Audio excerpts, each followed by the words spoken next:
বাংলাদেশের সাধারণ মুসলমানরা যখন নিপীড়িত, মুসলিমের সাধারণ কিছু চিহ্ন সেগুলোকে যখন জঙ্গিবাদের আলামত হিসেবে প্রচার প্রচারণা করা হয়েছে, বাংলাদেশে আলেম ওলামা তাদেরকে যখন দিনের পর দিন জেলখানায় আটকে রাখা হয়েছে, মামলা হামলা নির্যাতন রিমান্ডে নেওয়া হয়েছে, ঠিক সেই সময়টাতে সাহস করে যে সংগঠনটা মাঠে দাঁড়ায় ছিল সেটা হেফাজতে ইসলাম, এবং সেই হেফাজতে ইসলামের নেতৃত্ব দিয়েছিলেন আজকে আমরা যে গুণী 4 জন রাহবারের কথা বলেছি, সেই 4 জন ব্যক্তিত্ব। তারা হয়তো এখন আমাদের মাঝে নাই, কিন্তু তাদের সেই সাহসী ভূমিকা সেটা কিন্তু আমাদেরকে এখনো পর্যন্ত উজ্জীবিত করে। আমরা যদি জুলাই অভ্যুত্থানের সময়কালগুলো বিবেচনা করি, তখন আমরা দেখব যে বাংলাদেশের মাদ্রাসা অঙ্গনের শিক্ষার্থীরা, বিশেষত কওমি মাদ্রাসা, যাদের আসলে সরকারি চাকরিতে অংশগ্রহণের কোনো সুযোগই নাই, ওটা থাকলো কি না থাকলো তাতে তাদের কোনো যায় আসে না। তাদের সেখানে কোনো বিন্দুমাত্র ব্যক্তিগত,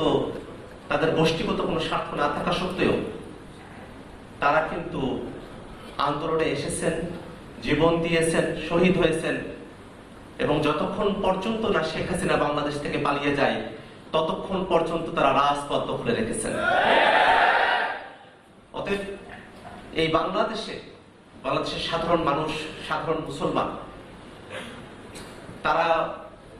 তাদের ইসলামী হুকুমাতের সাধারণ নিয়মগুলো, নামাজ পড়ার কারণে, দাড়ি রাখার কারণে, একটু ঢিলে ঢালা পাঞ্জাবি পোশাক পরার কারণে তাদেরকে যেন বাংলাদেশে আর ভবিষ্যতে কখনো অন্যায়, অত্যাচার, নির্যাতন, জুলুমের মুখে পড়তে না হয়, সেই শপথ নিয়েই বাংলাদেশে রাজনীতি করতে হবে। এবং আজকের এই আলোচনার সময়টাতে গুণীজনেরা অনেক বক্তব্য দিয়েছেন,